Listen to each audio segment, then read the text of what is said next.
Ay po natin ay pinamagatang pong ako'y nauuhaw. Ito po ay ika-5 wika ng ating Panginoon sa krus. At sa krus ay meron pong 7 mahalagang wika na marami po tayong makukuha ng mga mahalagang aral. So isa-isahin po natin at ito po, ako'y nauuhaw. Sa Juan 19:28, sinabi po dito, pagkatapos nito, pagkaalam ni Jesus na ang lahat ng mga bagay ay naganap na nga, upang matupad ang kasulatan, ay sinabi, ako'y nauuhaw. Sa talatang 29, mayroon doong isang sisidlang puno ng suka, kaya naglagay sila ng isang esponghang basa ng suka sa isang tungkod ng isopo at kanyang inilagay sa kanyang bibig. So ito pong ating binasa ay matatagpuan po natin sa lahat po ng aklat ng Ebanghelyo. So meron po tayong tinatawag na 4 na aklat ng Ebanghelyo, Mateo, Marcos, Lucas. Nakalagay po dyan yung kapitulo at saka po yung bersikulo at saka po yung Juan. So isa lang po yung nakasulat mismo. Ako'y nauuhaw. Inirecord po lahat yan ng mga manunulat ng Ebanghelyo. Kaya pag minsan po, titingnan nyo isa-isa, simula 1 hanggang 7, hindi ho lahat kumpleto. Kasi depende lang po dun sa manunulat kung ano yung binigyan niya ng diin o pinahalagahan na makita kung ano yung salita ng Panginoon. Pero pag hinalo po natin lahat sa 4 na ebanghelyo, nabubuo po yung 7 wika ng Panginoon sa krus.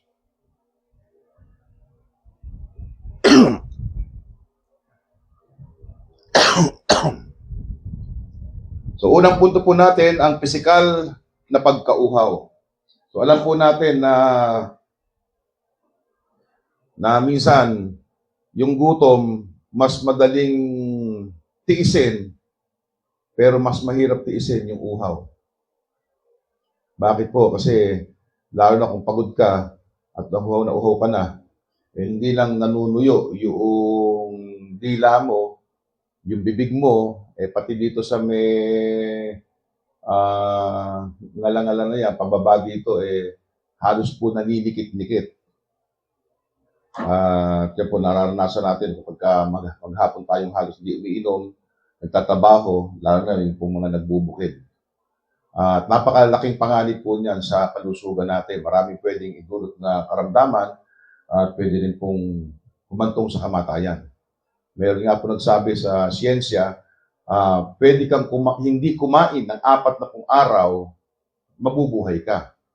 Subalit hindi ka pwedeng hindi iinom sa loob ng 3 araw, mamamatay ka. Kasi yung nagbibigay po ng sirkulasyon ng ating dugo, bahagi po dun yung tubig. At pagka tayo po ay kapos sa tubig, yung sirkulasyon po ay babagal at pwede pong pahintuin yung ating pong puso. So dito po sa naranasan ng ating Panginoong Jesucristo sa pisikal na pagkauhaw, huling uminom si Jesus ng tubig ay noon lamang pong huling hapunan. Humigit kumulang, ito yung nasa mga 8:00 po ng gabi. Pagkatapos po nito, wala na po siyang ininom na anuman. At nagsalita po si Jesus na ako'y nauuhaw, ito po ay nasa humigit kumulang sa 3:00 ng hapon. Kaya kung 8:00 ng gabi hanggang 3:00 ng hapon, sa tagal ng oras na yon, kahit tayo po yung nasa kalagayan ng Panginoong Jesus, sasabihin talaga natin, ako'y nauuhaw. At sasabihin natin, uhaw na uhaw talaga. Sa sobrang tagal na hindi ka iinom. Kahit wala kang ginawang anong bagay, yung nakaupo ka lang o nakahiga ka lang, mararamdaman mo pa rin yung matinding pagkauhaw. Subalit dun sa kalagayan at karanasan ng ating Panginoong Jesus, marami pa pong napapaloob na dahilan bakit siya nauuhaw. Sinabi po dito sa Getsemani, nang siya po'y manalangin, si Jesus ay nagpawis. So ibig sabihin, sa pagpapawis mo, lalabas yung tubig sa katawan mo. Sa totoo lang po, pag tayo nai-stress, huwag mo sabihin malamig yung panahon, papawisan ka. Pero ito po hindi lang pawis, sabi po sa Bible, nagpawis siya na may kasamang dugo. Dahil po sa matinding stress na nababasag po yung tinatawag na capillaries na nasa sweat glands po natin, daanan ng pawis at sumasama po yung dugo sa pawis. Noong pong unang panahon, wala pa tayong modernong medisina, sinasabi po ng mga doktor natin, ilang panahon pa lang lumipas, hindi daw totoo. Wala daw ganong mga pangyayari. Dahil po sa katotohanan, kahit sa ngayong panahon, iilan pa lang tao nakaranas ng ganitong uri ng karamdaman. Pero karaniwan po ay nararamdaman to o nangyayari kapag dumadaan po sa matinding stress, sobrang alala, takot, lungkot ng isa pong tao. So yan po, hindi na siya uminom, nabawasan pa siya ng tubig. At nabawasan pa siya ng dugo. Bukod po dito, sinabi po dito na ito ay huling gabi na walang tulog at walang pahinga ang ating Panginoong Jesucristo. So ibig sabihin, simula nung gabi na yon na kumain sila ng hapunan, hanggang sa si Jesus ay namatay, wala siyang idlip. Pero tandaan natin, yung huling hapunan na yon, marahil si Jesus, nung umaga, gigising po yan, marahil alas 4, alas 5. Bakit po? Dahil sila, kaugalian nila, maaga natutulog. Hindi kamukha natin, pagka alas 10, maaga pa. Di po ba? Pero sa kanila, pag mga 6, 7, 8, tulog na po mga tao. So karaniwan naman po, 8 oras ang tulog, kaya mga alas 4, gising na. Kaya po isipin natin, 24 hours, dahil 4 o'clock na madaling araw yun. Tapos alas 3 ng hapon namatay ang Panginoon Jesucristo. So gaano katagal siyang gising? Nang mag-uumaga na po ay dumaan si Jesus sa paglilitis at nakaranas po siya ng suntok, paghagupit ng latigo, at dumanak po ang maraming dugo sa ating Panginoong Jesucristo. So pinag-aralan po natin yung panghagupit ay meron pong mga sima na pagka ipinalo sa iyong likuran, tagliran, babaon po ito, papakat, at pagka hinatak, mawawakwak yung iyong balat. Kaya yung pong mga blood vessels po talaga nito, magpapatuloy yung pagdugo. Kaya nga, sangayon po sa kasaysayan, may mga taong doon pa lang sa tinatawag na scourging o pagpapalo, hindi na umaabot sila doon sa puntong ipapako sa krus kasi doon pa lang namamatay na. Kaya tansyado na rin ng mga Romano na yung ikay sasaktan na hindi ka mamamatay pero ikamamatay mo pa rin, lalo kung hindi ka gagamutin. Dahil po sa dami ng mga tumama na mga sima sa iyong katawan. Meron po akong nabasa, sabi, ang sugat daw ng Panginoon ay 700.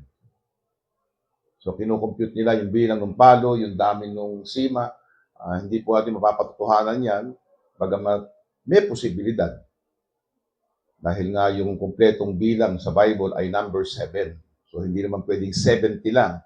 Kasi sa isang palo, marami na po yung papakat na sima ng bakal sa katawan po ng ating Panginoong Jesucristo. So ibig sabihin, nagdurugo, tuloy-tuloy yung pagdudugo. Hindi po kagaya nung sa mga penitensya natin, mababaw lang po yun Kaya lang nagpapatuloy sa pagdugo dahil pinapalo mo, so na-stimulate po yung pagdugo. Pero yung sa Panginoon, mas marindi, mas malalim, mas madami, at mas malawak yung nasasakupan po ng kanyang pagkapalo. Hanggang dito po yan sa tagliran. So maraming dugo na ang mangyayari po dito, bababa yung blood pressure. Kasi nga, maraming tubig na nawala na sa pawis, maraming dugo na nawala na, so yung blood pressure, bababa. So pinutungan po ang ating Panginoong Hesus ng koronang tinik at sangayon po sa pag-aaral, dito po sa ating ulo, sa surface, yung paligid lang po na yan, hindi po yung lagpas doon sa skull o sa bungo. Marami po dyan, maraming mga halos microscopic na blood vessel. Yung mga ugat. Kaya nga, kahit na kontian ka lang, ng tama sa ulo, dudugo na.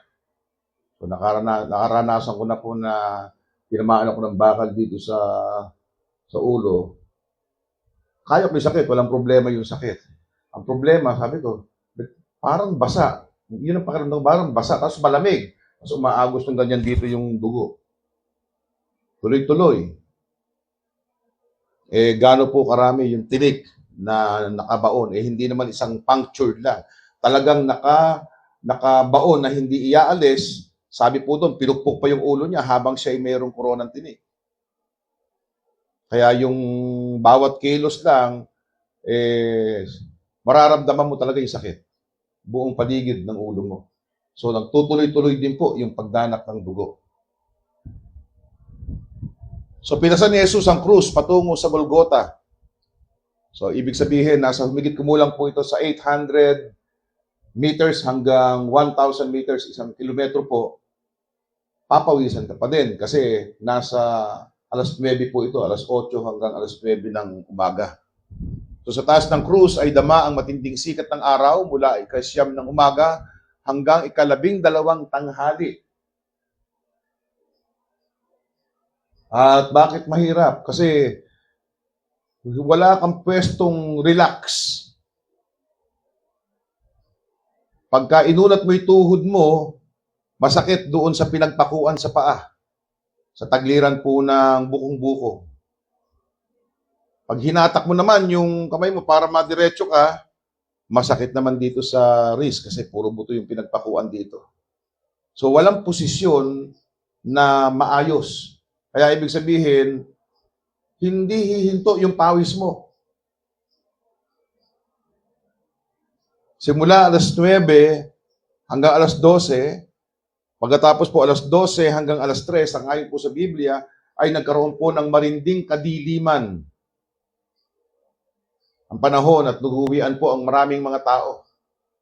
Nagtaka sila, nagulat sila, dahil noon sila nakaranas ng ganong pangyayari. So ang kanyang lalamunan ay nanunuyo at naninikit dahil sa kakapusan ng tubig sa katawan. At sa ganap na 3 ng hapon, ay sumigaw ang ating Panginoong Yesus, ako'y nauuhaw. Sa totoo lang, sa umaga pa lang, ramdam na ng Panginoon yun. Bagaman, sinabi po dito, nasa bandang alas 3 pa siya nagpahayag nung sobra na siguro na pagka-uhaw, pagdidikit ng kanyang lalamunan sa kanyang bibig. Halos di mapagsalita sa katuyuan ng tubig sa katawan. So marindi po sa pisikal yung nararanasan ng ating pong Panginoong Hesukristo. Kaya hindi po tayo magtataka kung sa daigdig natin 71% ng bahagi ng kalupaan ng daigdig po natin ay tubig. Pinakamahalaga na dapat ginagawa natin ay uminom sa bawat araw. Pinakakonti, yung 3 beses maghapon. Pinakakonti siguro yung 1 galon sa buong maghapon. So kailangan po yan dahil pansustinan ng ating pong buhay at ng ating pong kalusugan.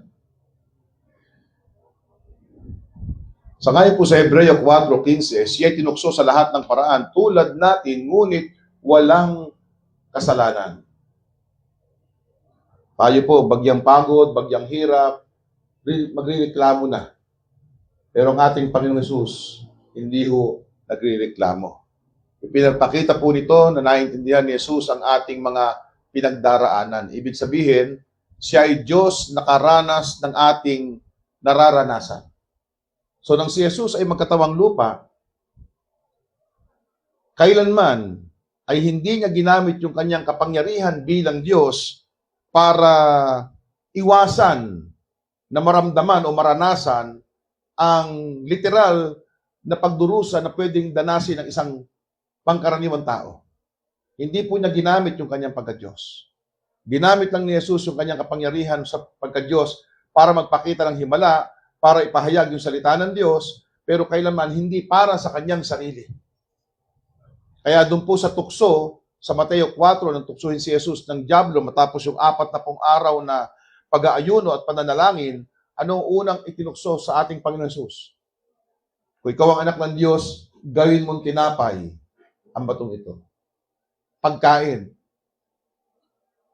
Pagkain. Kasi mahalaga yung pagkain. Pero, sabi ng Panginoon, hindi sa tinapay lang nabubuhay ang tao, kundi sa bawat salitang lumalabas sa bibig ng Diyos. So, hindi po nagkasala ang ating Panginoon.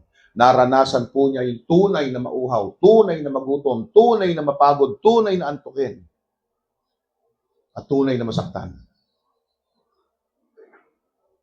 Nawala po sa kalingkingan ng kahit anong kasakit naranasan natin sa mundo ito, na maranasan natin doon sa naranasan ng Panginoon. Iniisip ko lang po mga kapatid minsan ano kaya? Bagamat hindi literal nating mararanasan yung papakuan tayo sa paa o dito sa wrist, ipaparamdam lang sa atin ng Panginoon, dito lang, isa lang, kung anong sakit nung pag pinakuan ka dito. Ipaparamdam lang sa atin, mga 30 minutes. Baka sa buong buhay natin, pinakamaraming salita natin sasabihin yung salitang, Diyos ko po. Di ba? Pag tayo sasaktan, yun ang lagi minsan nasabi, Diyos ko po, di ba? Sobrang sakit So, isa lang yun. Huwag na natin isama yung sa tagliran, tsaka yung sa kabila, tsaka sa dalawang paa. Huwag na natin isama yung sa koronang tinik, at tsaka yung pagpapalo sa likod, at pagpasa ng krus. O yung nakabiting ka pa. Huwag na natin isama yun. Yung pinakuan ka lang dito, paparamdam sa atin ng Panginoon para maramdaman mo ng kunti kung anong ibig sabihin ng pagdurusa na naranasan ko at tinanggap ko dahil sa inyo at para sa inyo. Tiniis ko lahat dahil ayoko kayong mapahamak sa apoy ng impyerno. O isipin po natin yung pagdurusa na yan. Tapos tayo minsan, kaprasong hirap, kaprasong pagod, kaprasong kawalan, tatakbo tayo sa Panginoon, hindi para humingi, tatakbo tayo sa Panginoon para magreklamo. Para po ba yung mga Israelita? Sa loob ng 40 taon, yung babiyahihin nila na 40 araw lang sana, naging 40 taon dahil hindi nila matutunan yung pasasalamat at yung paghingi sa Panginoon ng tama. Sila, basta may kulang, basta may hindi nagustuhan, reklamo. Pero ang Panginoon, hindi nagreklamo. Tiniis niya lahat para sa atin. Number 3, hindi po ito simbolo lamang. Ito po ay tunay na uhaw. Nakita po natin, paliwanag po natin yung naranasan niya. Simula ng gabi na siya po ay pumunta sa halaman ng Getsemani hanggang siya po ay maipako sa krus. So kung nakapako po siya ng 9, 10, 11, 12, 1, 2, 3, 6 hours, 6 na oras. Kung tayo, sabihin natin, isang pako lang, hindi ka ginagamot, walang anesthesia, walang gagawin kahit ano, nakaupo lang tayo o nakahiga, siguradong yung buong maghapon ay wala tayong ginawa kundi humalinghing sa sakit. Huwag pa natin isama lahat, Yun lang isa na paparamdam lang ng Panginoon. Yung hirap na naranasan niya. Katiting lang. So kapag dumadaan po tayo sa hirap, tandaan po natin, naiintindihan ng Panginoon yun. At hindi lang niya naiintindihan, naranasan ng Panginoon yun. At hindi lang naranasan, katiting lang yan, na anumang uri ng pagdurusa, sakit sa katawan natin, doon sa naranasan ng Panginoon Jesucristo dahil sa ating kasalanan. Kaya kung tayo po naglilingkod sa Diyos, nagkukulang, nawawalan, napapahiya, nasasaktan, napapagod, napupuyat, ala po yun Hindi ho natin maihahambing yun doon sa hirap ng Panginoon Jesus sa krus. Kaya yung pong ating awiting pang-Kristiyano na kahit bigyan pa ako ng Panginoon ng 1,000 buhay, hindi sapat kahit ibigay mo para ipaglingkod sa Diyos. Hindi sapat para mapantayan mo yung ginawang paghihirap at sakripisyo ng Panginoon Jesus sa krus para sa atin. Kung paano niya pinakita yung kanyang pag-ibig, na hindi siya nagreklamo, hindi siya nagkasala habang siya ay nasa krus.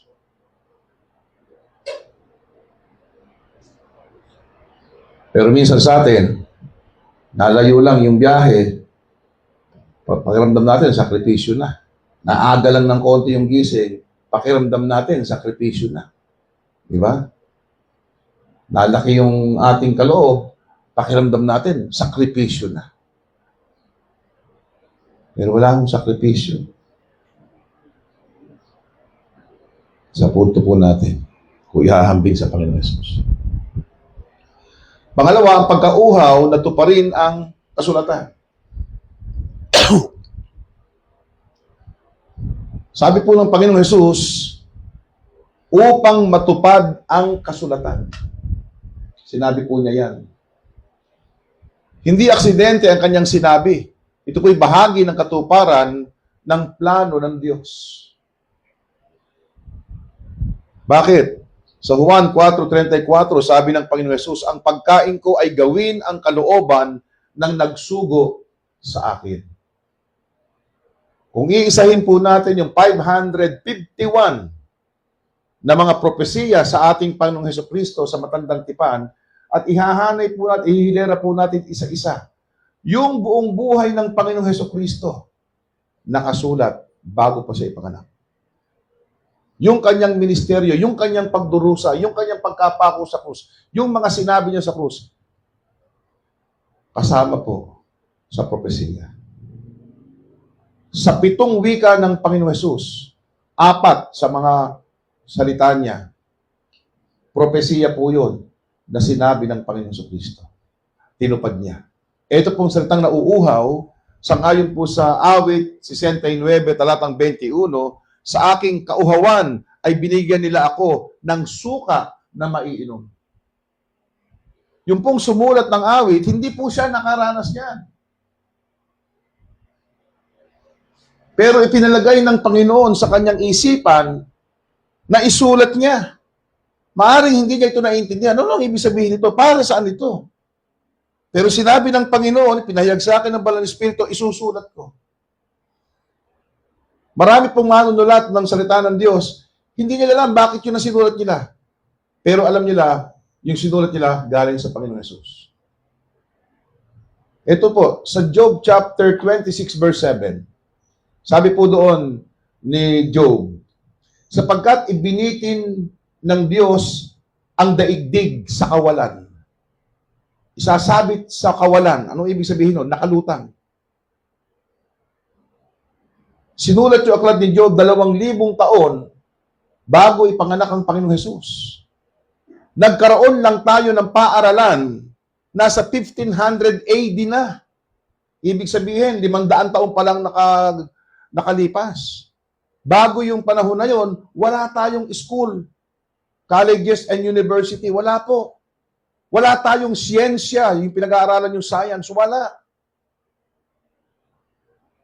Wala tayong telescope dahil 1500 lang yan, panahon ni Galileo na imbento. Paano nalaman ni Job na yung daigdig nakabitin sa kawalan? Sabi ng mga Griego, yung daw ating daigdig, pasan-pasan ni Atlas. Sabi sa pananampalataya ng mga India, yung daw daigdig ay nasa batok ng isang dambuhalang kobra, at yung cobra ay nakapatong sa dambuhalang elepante, at yung elepante ay nakatuntong doon sa dambuhalang pagong. Yun ang kanilang paniniwala. Saan nakatuntong yung pagong?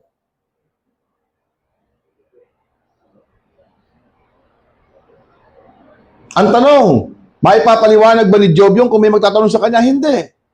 Meron ba siyang ebidensyang masasabing ito'y totoo? Wala. Pero paano naisulat? Sinabi ng Panginoon. At dahil sinabi ng Panginoon, totoo yan.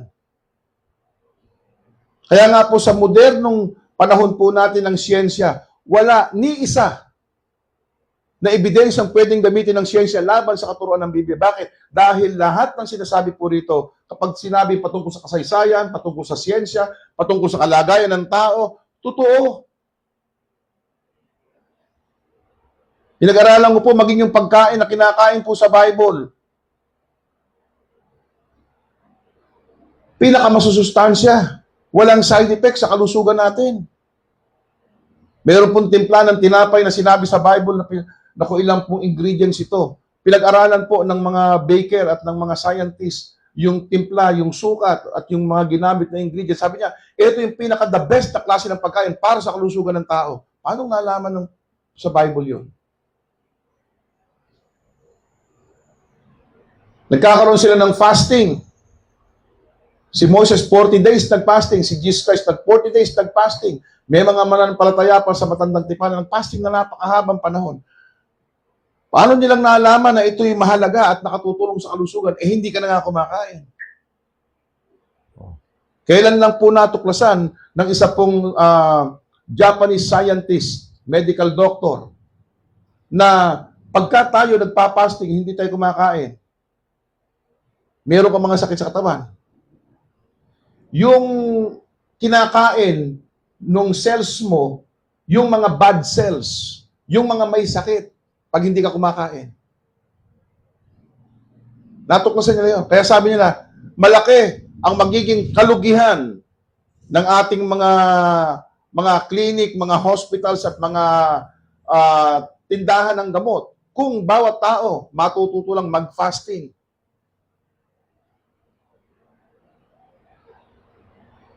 Proven na po yan. Tanggap po yan ngayon sa buong mundo.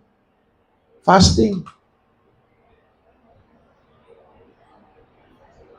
Sinabi po sa Timoteo, pag tayo nananalangin, pwede po tayo madalangin nakataas ang kamay. Isipin niya, ba't kailangan itaas pa yung kamay? Meron po napatunayan din. Kinuhanan po nila, hindi ko po alam kung anong CT scan yung ginawa.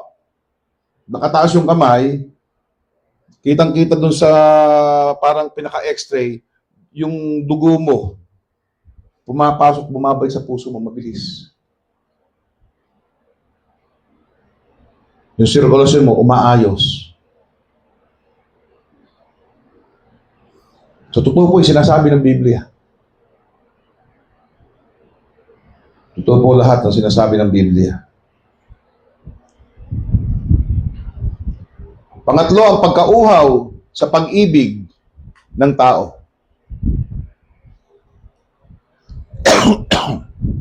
Bagamat pisikal ang kanyang uhaw, may mas malalim po itong kahulugan.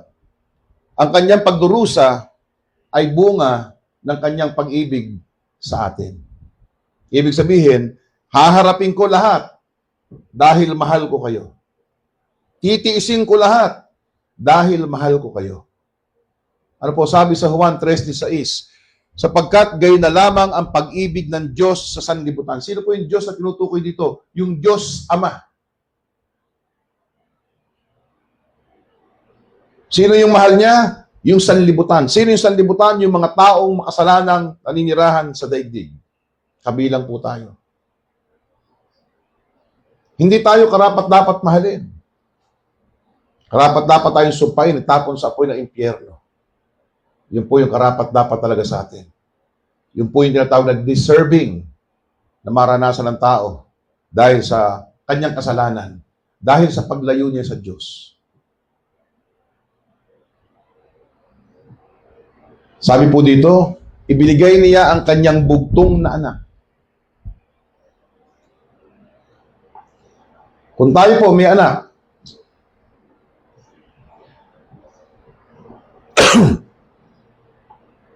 ayaw nating masaktan. Ayaw nating mahihirapan. Ayaw nating umiiyak. Nung maliliit pa, ayaw nating makagat ito ng lamok. Di ba? Kung kapos tayo sa pera, di bali tayo magtipid, pero hindi natin sila titipirin. Kung sila may sakit, hindi nila naiintindihan, tayo gising, tayo nag-aalala. Tayo nagpapalit ng damit pagka nababasa. Tayo nagpapainom ng gamot at gumigising. Magtatrabaho tayo, magsasakripisyo. Kung malaki na gastos, handa mong ubusin lahat, pati savings mo. Kung wala na yung savings, handa mong ibenta anumang bagay na meron kang mahalaga sa'yo para sa anak mo. Bakit? Mahal mo.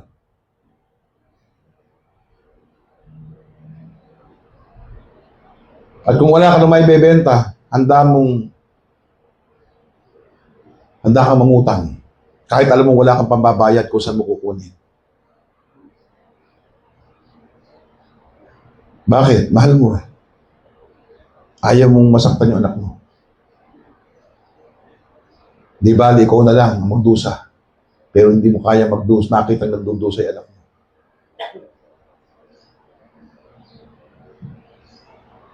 Kung meron siyang sakit, na ang tanging lunas, meron siyang papalitan sa loob ng katawan niya. Handa mong ibigay niyo sa iyo kahit alam mong ito'y magiging dahilan ng kamatayan mo. Dahil na po ako nakita niyan sa YouTube. Do-donate nung ama yung kanyang bahagi ng katawan para sa anak niya. Yun po yung pagmamahal. Yun po yung pagmamahal. Higit na mahal mo yung anak mo kaysa sarili mo. Kaya kung lahat tayo, mahal natin yung Diyos ng higit sa sarili natin, hindi natin iintindihin yung kumbinyente, yung madali, yung masarap. Ang iintindihin natin, susundin ko yung aking Panginoon dahil mahal ko siya. Pero pansinin natin yung Diyos Ama, yung pinakamamahal niya, yung kaisa-isa ang Panginoon Jesucristo, ibinigay niya sa atin. At hindi lang ibinigay sa atin para makaranas ng hirap sa mundo bilang tao. Siya pa mismo yung hahatol sa sarili niyang anak. Gaano kahirap yun? Gaano kabigat yun? Kung sa'yo nga, sabihin mo yan, Lord, ako na lang may sakit. Lord, sa akin mo lang bigayan. Di ba?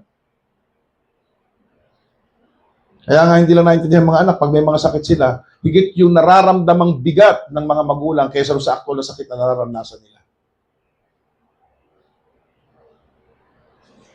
Pero binigay ng Ama ang Panginoon Jesus. Bakit? Mahal tayo. At tiniis ni Jesus lahat ng klase ng hirap. Hindi lang po yung physical, pati emosyonal. Habang nililitis si Jesus, binunutan siya ng balbas. Hinatak na ganyan. Dinuran siya sa mukha. Binugbog siya, sabi sa Bible. Pinukpok yung ulo niya, sabi sa Bible. At meron taong pumukpok sa ulo niya, sa batok niya. At sabi nung gwardiya, ngayon mo hulaan, sino yung bumatok sa'yo? Gano'ng kalaking insulto? Sa Diyos na lumikha ng langit at lupa, gagawin mo yan. Pero tiniis ng Panginoon para tayo maligtas.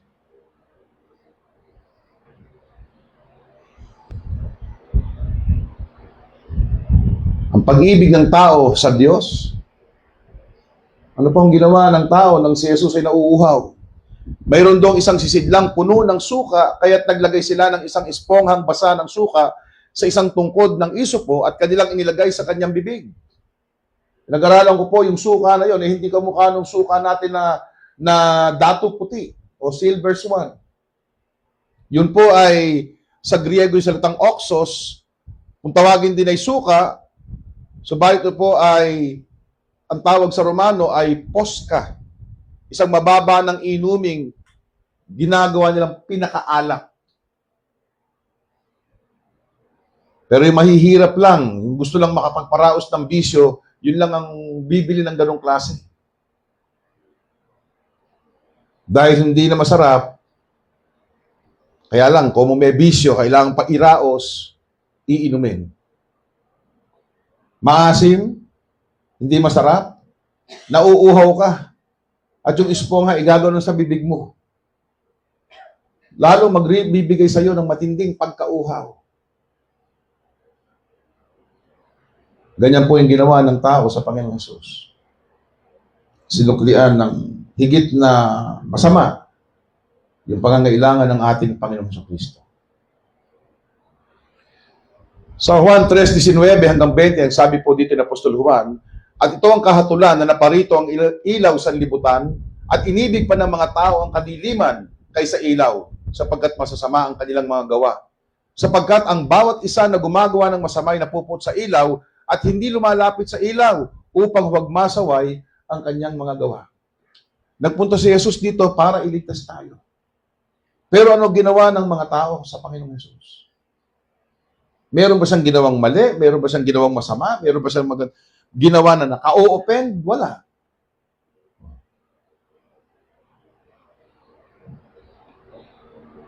Kung ikaw'y may alagang aso, at pagka pakakainin mo, kakagating ka, anong gagawin mo sa aso? Tuwing papakainin mo, kakagating ka. Siya lang binubuhay mo. Siya lang gusto mo mabigyan ng kasiyahan. Tapos kakagating ka.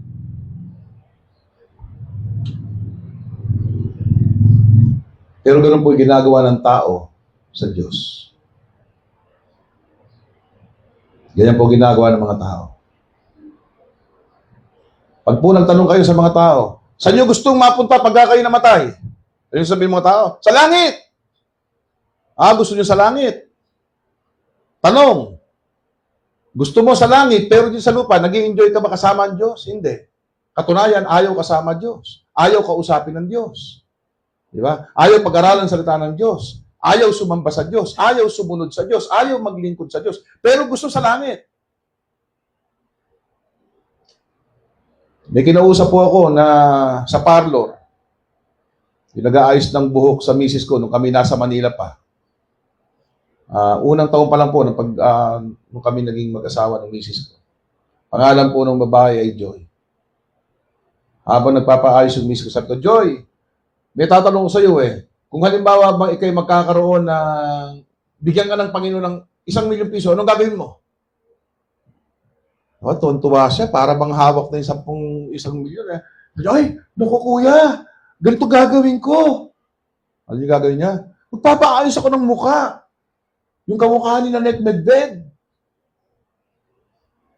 Tapos bibili ko ng ganito, bibili ko ng ganyan. O ngayon, sabi ko, okay. Halimbawa, okay, nabigyan ka na. Pagkatapos ng araw, nagkaroon ka ng sakit. At sinabi sa iyo ng doktor, cancer, at 1 buwan na lang ang buhay mo. Sabi niya, ay kuya, baka magkatotoo yan, ha? Kuya, takot naman. Ay ano, gagawin mo kung malaman mo? Ay, magsisimba na ako. Ibibigay ko yung mga pera ko sa kawang gawa. Ganito gagawin ko. Sabi ko sa kanya, parang hindi yata kumaintindihan yung yung logic mo. Nung ikaw'y malakas at malusog, hindi mo naisip na makasama ang Diyos. Pero ngayon mamamatay ka, gusto mo lahat gawin para sa Diyos. Ba't mo gustong gawin yan? Dahil gusto mo makit sa langit. Sa palagay mo, pag napunta ka sa langit, mag-enjoy ka kaya?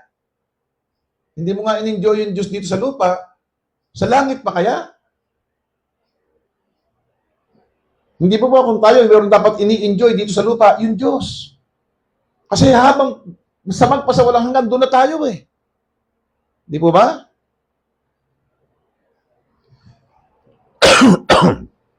Meron po ako nakita. Napakaganda. Ang kinin po natin to, kunyari sa inyo, bibigyan kayo ng 50 million pesos. Ilang maleta kaya yan? Pero bibigyan kayo. Okay? Tigi-tigisa. Tatanggapin mo ba? Sagot. Opo naman, pastor, pambihira. Hindi lang bukas yung 2 kamay, pakati 2 paa, bubuksan ko. Tatanggapin, 50 million wala, bahala ka kung ano gusto mo. Kahit ano bilhin mo, hindi magagayat ang Panginoon. Kahit saan mo gamitin, bahala ka. Ngayon, ito po. Natanggap nyo na. Sabi ng Panginoon, okay, sa'yo na yan, bahala ka na, hindi ako magtatanong sa'yo, hindi ako magagay, kahit anong gusto mong gawin dyan. Pero gusto ko lang sabihin sa'yo, bukas, kung kunyari, umaga ngayon bukas ng umaga, ganap na 9:00, mamamatay ka na. Tanong, tatanggapin mo ba 50 million o sosoli mo 50 million? Sino hindi magsosoli? Taas ang kamay. Lahat kayo magsosole, lahat tayo magsosole, di ba? Bakit? 50 million ka bukas patay na ako. O, di ba? O, pero tanong, ano ba pinapakita rito? Mas mahalaga yung isang araw ng buhay ko kaysa sa 50 million. Okay? Kung mahalaga yung araw mo, na para bang ang halaga nito sa bawat araw ay 50 million, ang tanong, paano natin ginugugol yung bawat araw natin sa mundo? Pinapahalagahan ba natin na para bang 50 million yung worth ng buhay natin sa bawat araw? Paano natin ginugugol? Naluluwalhati ba natin yung Diyos? Napaglilingkuran ba natin yung Diyos? Sumusunod ba tayo ng tapat sa Diyos? Nag-i-enjoy ba tayo sa bigay ng buhay ng Diyos sa atin? Sa kalusugang binigay sa atin? Ini-enjoy ba natin? Di po ba? Mag-isipan po natin yan. Oh. Mataas ang bibigay nating value sa buhay natin, sa isang araw na buhay. Hindi nga worth yung 50 million eh. Di ba? Kahit nga 1 billion eh. Hindi ka papayag pa rin kung sasabihin bukas mamamatay ka na eh. Di ba? Oh. Pero nabubuhay ba tayo na yun ang worth talaga natin? Na halimbawang paswelduhan tayo sa bawat araw worth kayang ibigay ng Panginoon yung 50 million sa bawat araw sa atin kasi pinahalagahan natin yung araw na yon ayon sa kalooban ng Diyos.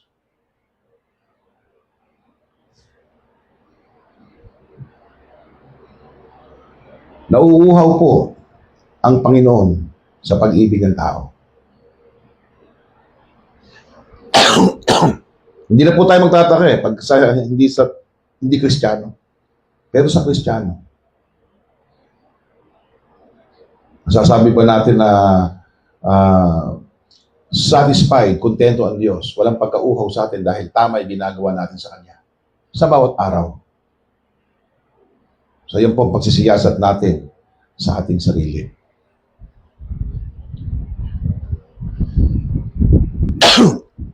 Ang katotohanan, mga kapatid, tayo, nauuhaw din eh.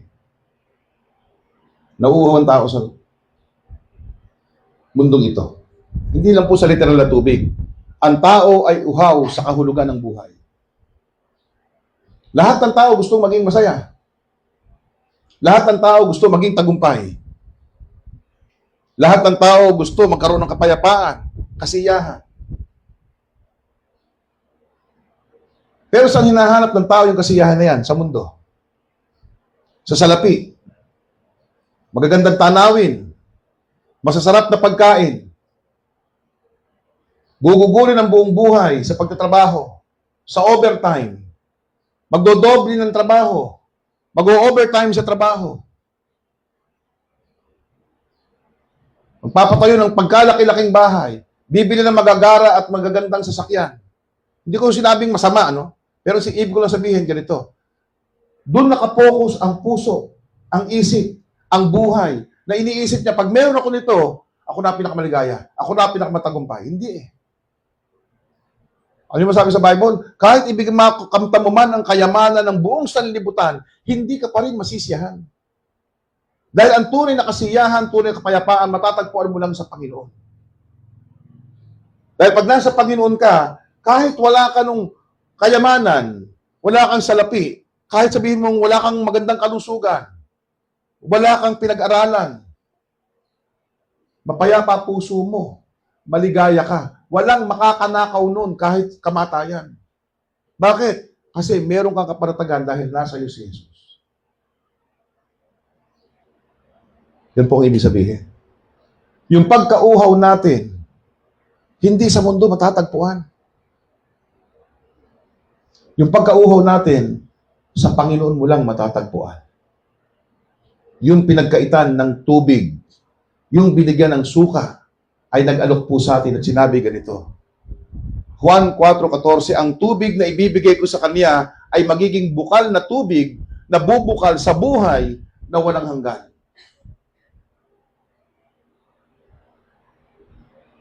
At sinabi rin po ng Panginoon, kung ang sino man ay nauuhaw, lumapit siya sa akin at uminom. Siya na pinagkaitan ng tubig ay nag-aalok sa atin ng tubig na na pagka ating ininom, hindi na tayo mauuhaw. Hindi niya tayo pinagkakaitan. Tayo lang minsan nagkakait sa Kanya. Ngayon, naunawaan na po natin yung mensahe. Nawa, hindi lang po ito magbukas sa ating mata. Magbukas din po ito sa ating puso. Magbukas din po ito sa ating buhay. Gawin po natin at gugulin natin yung buhay natin sa kaparaan ng naluluwalhati yung Diyos. Sa ginagawa natin, sa sinasabi natin, sa iniisip natin, sa plano natin sa buhay. Kung paano tayo humarap sa problema, kung paano tayo humarap sa pagdurusa, kung paano tayo humarap sa paghamon, gamitin po natin yung mga pagkakataong ito para luwalhatiin yung Diyos. At mapapatid ang uhaw ng Panginoon sa pag-ibig sa atin. So, mahal tayo ng Panginoon. Seryoso Panginoon sa atin. Seryoso ba tayo sa Panginoon? So, kung seryoso tayo, yung buhay mo, kung paano ka maglingkod sa magulang mo, paano ka maglingkod sa pamilya mo, paano ka maglingkod sa trabaho mo, paano ka maglingkod sa paaralan mo, kung paano ka pumilo sa pamilya mo, o kung paano ka makitungo sa kanino man tao, gagawin mo at gagamitin mo yung buhay mo sa kaparaanan na naluluwalhati yung Diyos. At sasabihin ko sa inyo, hindi mahirap yon. Mas mahirap yung ginagawa natin kapag yung sa sarili nating paraan, sarili nating kagustuhan, at sarili lang nating kasiyahan.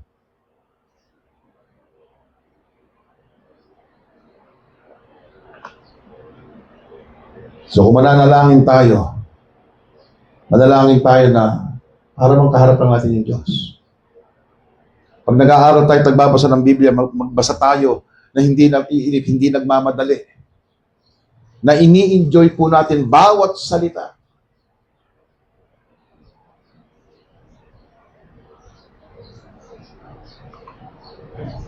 O kung tayo sumunod tayo ng hindi napilitan. Sumunod tayo ng walang pagpapaantala. Sumunod tayo ng hindi nagrereklamo. Sumunod po tayo ng may kagalakan, may pananabik, may kasiyahan. Tandaan niyo po, ang pagsunod ay isang pribilehiyo, isang oportunidad po sa atin. O halimbawa, pumunta rito ang presidente ng Pilipinas o isang mataas na tao, may inutos sa'yo. Magagalit ka ba? Ba't mo ako utusan? Hindi. Kung ikaw inutusan, ikaw nga yung magagala. Dahil nagkaroon ka ng pagkakataong makapaglingkod doon sa may otoridad. E sino po yung Diyos? Di po ba? So nawa, yung salita ng Panginoon, ako'y nauuhaw. Hindi po sa atin sinasabi ng Panginoon. Sa halip, tayo po'y magbigay ng kakumpletuhan ng kapanatagan sa Panginoon sa ginagawa po natin, sa buhay natin, sa kapwa natin, at para po sa Diyos. So maraming salamat. Tayo po lahat ay tumayo at dumako po sa panalangin.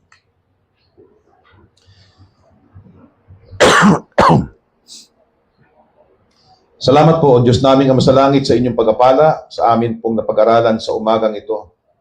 Salamat po sa salita ng Panginoong Hesus. Naunawaan po naming literal ang naranasan niya sa krus. Ang naranasan niya sa kanyang pagdurusa sa loob ng isang araw. Salamat po sa mensahe na maunawaan din namin ang pagkauho ng Panginoong Hesus sa aming pag-ibig. Nawa, bawat isa sa amin ay mapagbigay po ng tuwiran, bukas na puso at bukas na isip, bukas na buhay, para pati rin po ang pagkauho na ito. Gampanan po namin ang aming tungkulin may kagalakan, may kasiyahan at pananabik, sapagkat ito lamang po ang tunay, tama, na pagkaloob po namin sa Diyos na nag-alay ng kanyang buhay para sa aming kaluluwa. Salamat po, patuloy niyo kaming gabayan sa araw na ito sa aming pong pagsamba sa inyo. Maluwalhati kayo sa aming buhay, sa aming gawain, sa aming isip, sa aming pananalita, sa aming mga plano. Ito po yung aming samot dalangin sa pangalan ng Panginoon Jesucristo. Amen. Maraming salamat po. Meron po tayong 15 minutes break.